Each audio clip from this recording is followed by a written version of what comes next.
Hello, my name is Debbie Stalls, and I would like to chat to you about something rather important. Ask people the question, what is the most important thing in life? And you get answers like to be happy, to be loved, or your family.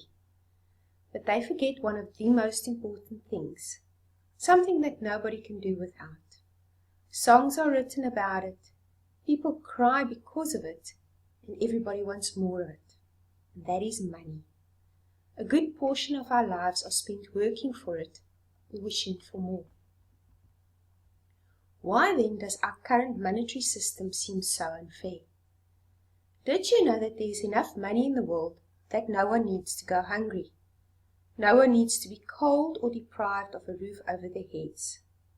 Why then does it seem like the rich are really getting richer and the poor are getting even more poor? Why is it that there is such a big gap between them and it keeps growing? Let's have a look at the fairness of the monetary system in today's world, starting with the banks. Since the gold standard was abolished by the collapse of the Bretton Woods monetary system in 1973, it is possible for money just to be printed in any quantity and at no cost. The gold standard was where your money was backed by gold, so it had value. Today, the central bank just prints the money as and when it wants to. The modern monetary system has made our money worthless. Because the banks can print the money as and when they see fit, there is no real value in our money. What then is the difference between a 10 Rand note and a 100 Rand note? Yes, you're right.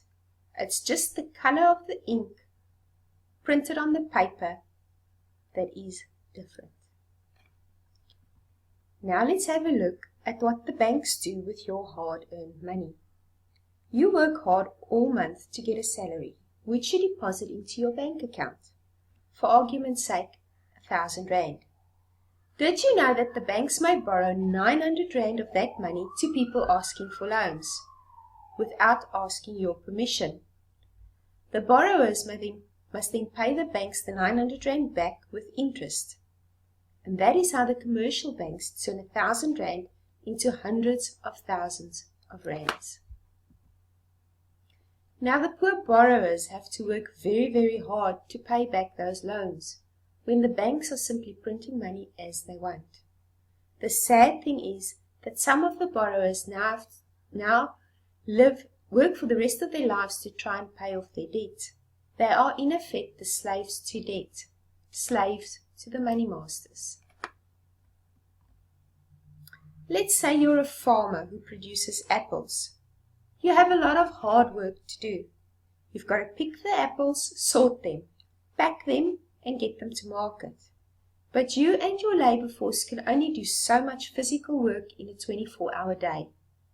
Now let's compare that to a trader. He doesn't do any physical work. He makes his money by leveraging off the hard work of others.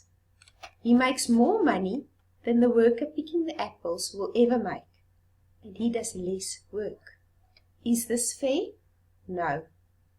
Money is no longer a measure of labor.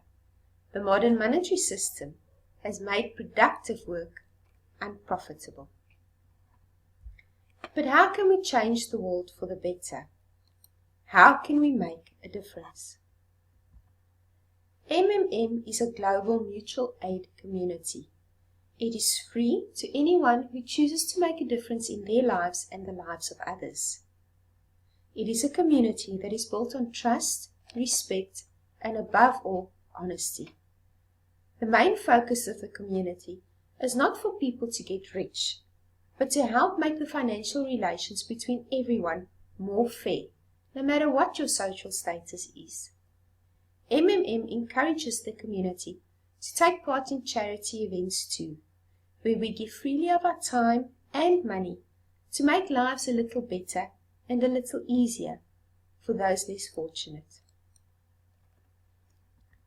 Sergey Mavrodi, the founder of MMM, has said, "The world is a bad place, so let's make it better."